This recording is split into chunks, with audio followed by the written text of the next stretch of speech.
Hey, what's good? It is Woodrow, and it is time to talk the main previews catalog. I have to tell you, I'm rarely surprised by like the comics world these days, but this one surprised me because the freaking catalog is massive. Look how thick it is. It's like it's crazy. And why is that surprising? Well, because we're now at a point where Image is no longer, well, they are in this book, but in a much smaller way. But Image is gone.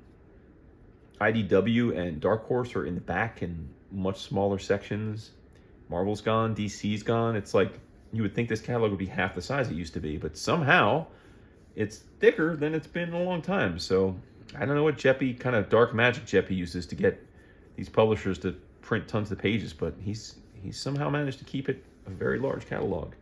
Yeah, so this is number 418, previews for the month of July 2023. Most of the stuff we're going to talk about are due to come out in September of 2023 or later. So now, as you may recall, for a long, long time, the front of the book was the premier publishers, and it was Marvel, DC, Image, I think Dark Horse. And then slowly but surely, as they left, it changed. And then for the last bunch of years, Image was always at the front. And now they're not at the front, which feels very, very weird. It feels very weird. So you might be asking, well, who's in the front now? Well, Boom. Boom is the new lead publisher in the previews. So good for them. Yay, Boom. I mean, talk about starting off with a bang. We've got Coda, number 1 of 5. Now, what's interesting, got to give props to Cy Spurr and Matthias Bergara for going back to the well and not calling the second volume of Coda colon something or colon dash something. They're just calling it Coda again. Now, that'll be confusing in the future when people are trying to read this in collections. So I don't know, like maybe they'll have when they do the collections trade dress, they'll give it a subtitle or something. But yeah, this is a sequel, the second volume of Coda, number 1 of 5, and I shouldn't need to tell you about how you need to have read this. First Coda was amazing. Bergara is one of the best cartoonists on the planet, and I'm so excited to have more Coda. You can see a bunch of the images here. Look at that color play. Look at the world building. It's incredible stuff. And then similarly, I'm sure John O is just through the moon over this. The same team that brought us The Many Deaths of Layla Starr is giving us Rare Flavors, a 6-issue miniseries. That would be Ram V and Felipe Andrade.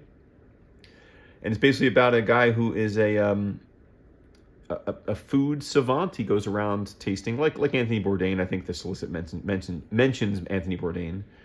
But there's a demonic aspect to this. And so things are not what they seem. So it seems like a super trippy mashup of ideas, much like The Many Deaths of Layla Starr was. So they have banked a ton of currency with me after Many Deaths of Layla Starr, and I'm here for this.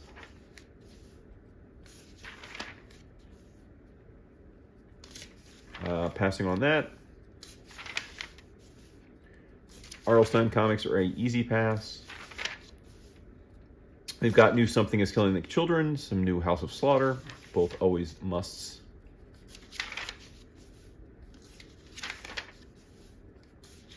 I gave Klaus a try a few years ago. It didn't grab me. It's a great creative team. You got Grant Morrison writing it with Dan Mora on art. So, I mean, as good a team of creators as you can get. But it didn't quite grab me. But if you are a fan of it, we've got a complete deluxe hardcover edition of all of the stories that have come so far. So, Once Upon a Time at the End of the World, number 9. Yes, indeedy.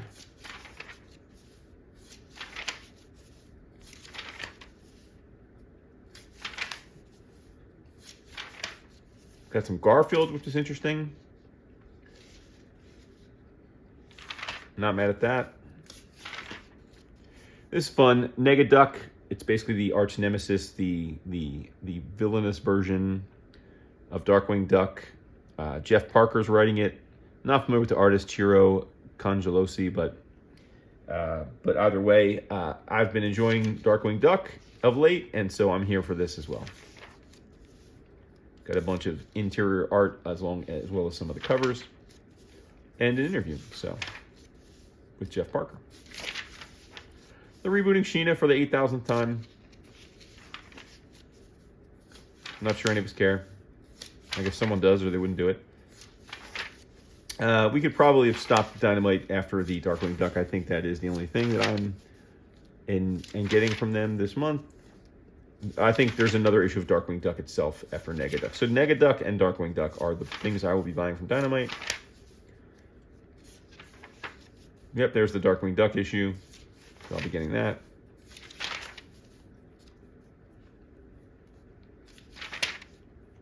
Got a bunch of children's Christmas books, oddly. Vince has been loving Elvira and Monsterland. For those of you who dig that world, it seems like they're doing a good job at that.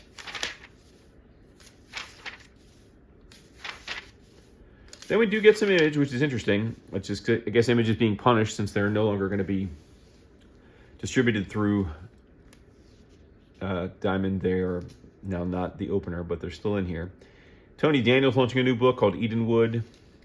You all know I try all new Image books, so I will try this first issue because we are fortunate to get provided review copies of Image stuff, so I'll try it, but I'm not particularly excited about that.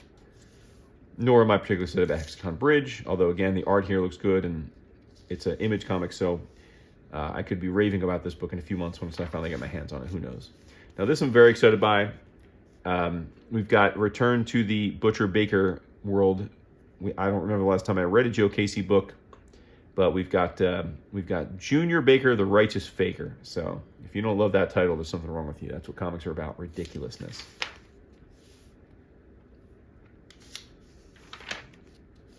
Got a new volume of Creepshow. Got Garth Ennis, Phil Hester, Becky Cloonan, Phil Hester. So I think Phil's probably writing and drawing a story, and then Garth Ennis is writing and Becky Cloonan is drawing a story. So could be cool, for sure. Got some trades here. Not reading The Almighty. I definitely recommend Black Cloak and trade if you didn't get it. Stoked that we're finally getting Cosmic Detective in proper form. I've had this book since the Kickstarter and have been waiting very patiently for it to be widely available. One of my favorite books of last year, easily. I think it's just, you've got Jeff Lemire and Matt Kent and David Rubin all doing a book together. That's like comics perfection for me. Loved it, every minute of it. The Forge has been great.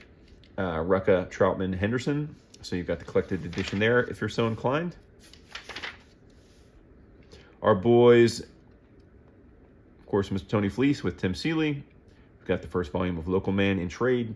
You should have been buying the issues if you love us and you love Tony, but double dip now buy the trade. Give the issues away to a friend who hasn't read it yet, and then treasure the trade until hopefully we get a big omnibus down the road of it. Declan's series Old Dog is in trade.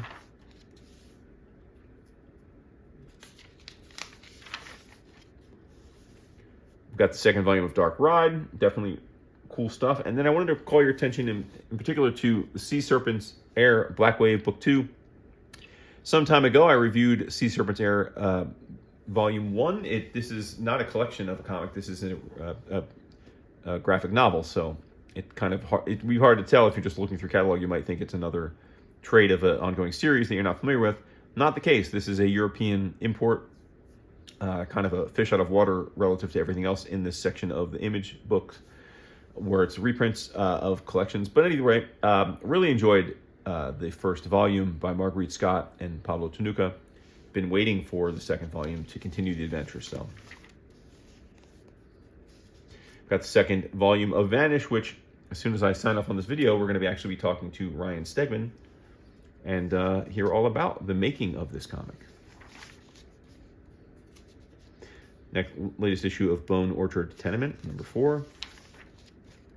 Firepower, number 27. Fish Flies, number 2 of 6. The Forge, number 4. I Hate Fairyland, number 9. Immortal Sergeant ends here, number 9 of 9. I've been letting that build up. I read the first issue, and then I thought, I'm going to wait for this all to be done and read it in one fell swoop, so the time approaches. Kaya, number 12. Monstrous, number 48. The Sacrificers, number 2, which is the Remender Fiumara book. The Schlub, number 2. Again, we're going to have Ryan on tonight to talk about The Schlub.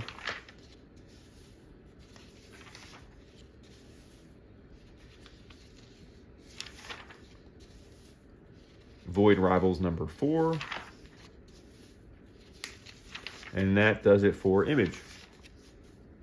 Next, we've got Aftershock. I'm not sure there's anything from Aftershock that I am reading.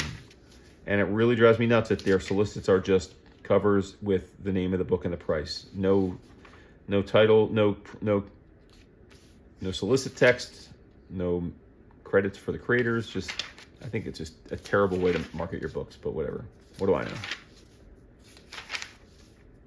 We've got Titan Comics. We've got a Jimi Hendrix OGN.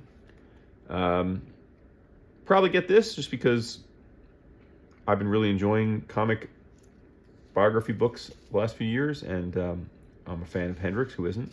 So it could be cool. Got the Conan. Remember, they've got the Conan stuff back.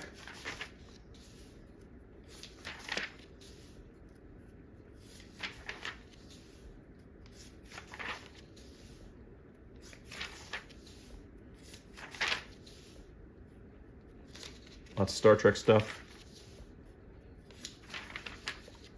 Ablaze. Got a big push here for this Almost Dead book. They've got a long interview with the creators. The writer is named Galaxy, and the artist is Ryan Benjamin. I'm not going to get it, just for the record, but got the Mighty Barbarians number 6, which is cool. Moretti.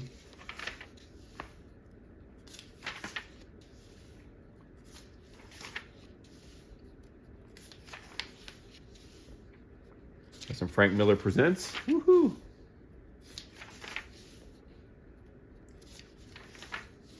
A publisher called Opus Comics, which is massive comics. Again, lots of new publishers showing up here. I can't tell you much about any of them, which is, if I don't know much about them, then chances are they're not selling well, right?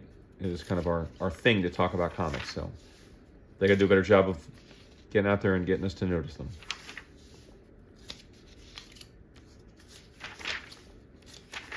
Now we're in what we call the back previews, right? And weirdly, it starts off here with Dark Horse. I don't think I'll ever get used to that. We've got Black Hammer: The End, number 3, Lemire and Malachi Ward. If you're not reading that, I don't know what to tell you. We've got Gru in the Wild, number 3. First issue came out this week. We've got All 8 Eyes, the trade paperback, if you were waiting to get the collection of that instead of reading it in issues. I know many of you are reading that Berserk. We've got volume 14. Hefty investment, but it seems like a lot of y'all are into that. Got the trade for British Bump Off, the John Allison, Max Sarin deal. Got an interesting hardcover on Hairball, Matt Kint, Tyler Jenkins. Very weird book. I've talked about the first issue a month or so ago.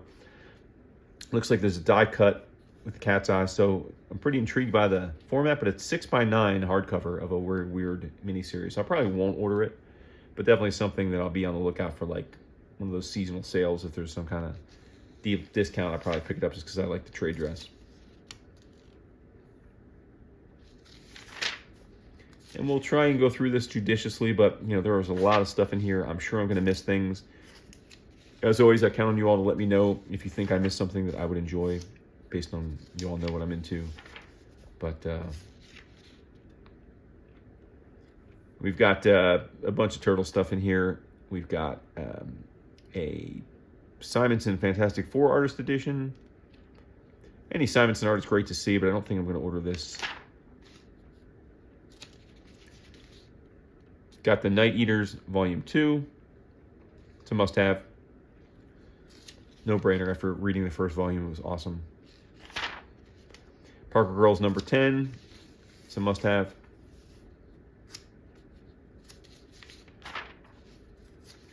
American Mythology continue to do their thing. My kids were really into Diary of a Wimpy Kid when they were young, and kudos to Jeff Candy, still put it out. He's got volume 18 now. I think my kids were read like 1 through 5 or 6 back in the day.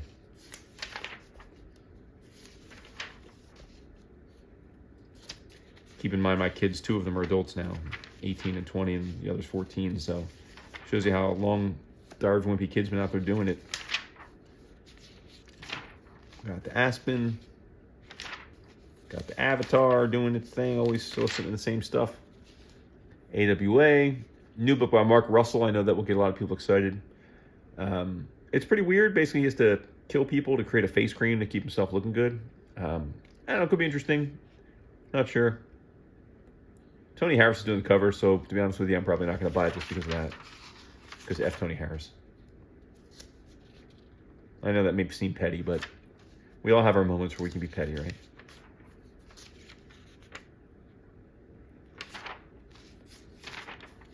Got Black Mask here, doing Boundless. Cracks me up every time. Don't know why. I mean, they're still doing it, so they must be selling enough that they continue to be in previews every month. So maybe the laugh's on me.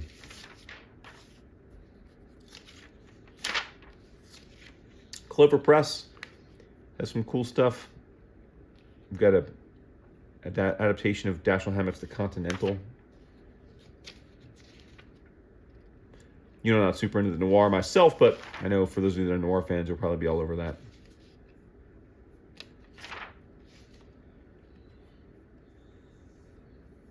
D&Q. Probably going to get a couple of the things here. Probably going to get this Are You Willing to Die for the Cause, which is a deep dive into the contentious and dramatic period in Canadian history when Quebec was trying to declare its independence back in the 60s, the 1960s. So that's cool.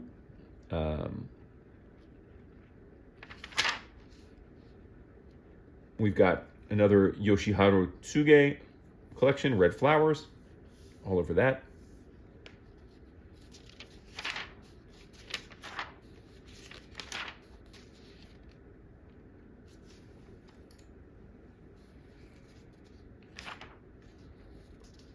Got a Fair Square Comics, don't know much about them either. Fanta. Gonna get this Totem book, that's for sure.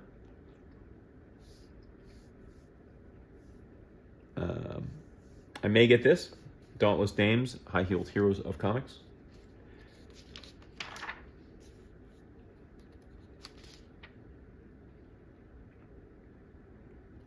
Nothing from First Second this month, unfortunately. Or at least nothing that I'm going to get.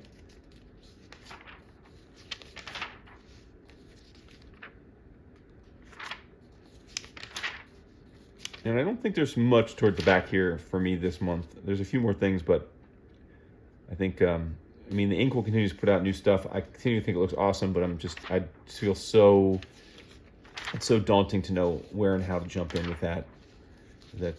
I just continue to let it pass me by with the idea that someday maybe I'll just do a huge dive into all of it. We'll see.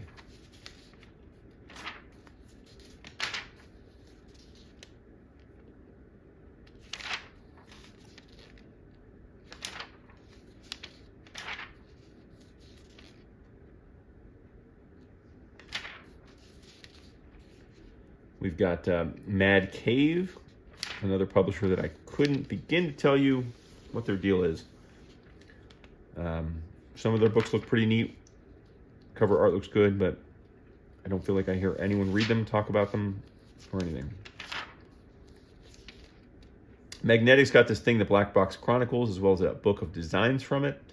I need to do a little more research on this. It looks great, based on the art we're seeing here, but I'm not sure that, like, I'm not seeing sequentials, so I'm not quite sure what I'm going to do with this one yet. I usually give Magnetic a very fair shot. Doesn't take a lot for me to buy a Magnetic book, but I need to do a little more investigating on this to make sure it's a comic.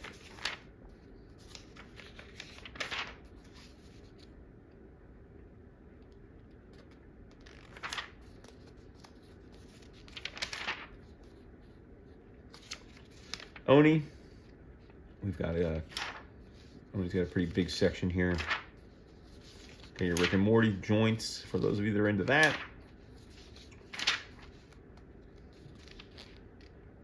Like I said, for me in the back of the book this month, not a lot. Which kind of bums me out because it's usually where I find the stuff I'm most excited about. Just one of those months, you know, sometimes months are just overwhelming and you're like, oh my God, when is my order going to end? And then other times it's a little lighter. So it all evens out. Considering I have about 37,000 years of reading sitting in this house unread, maybe I could benefit from a quiet month.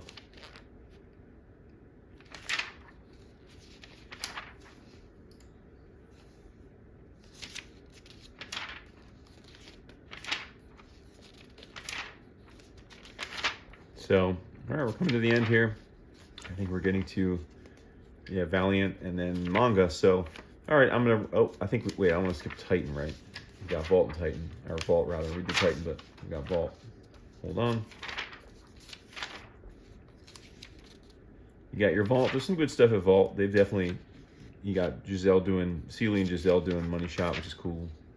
Got Barbaric, of course, which is cool. Queen of Swords, which is cool. It's a spin-off of that. So yeah, definitely on board for that. And then we've got Zenescope and manga. So I'm going to wrap up because I got to go do that Steggy interview. But hopefully you found some stuff that you're into. As always, let me know what you think I should check out that I passed over, because I'm sure there's many things that I just missed looking through the catalog, even though this is the third time I've gone through it. Be well, and I'll talk to you next month.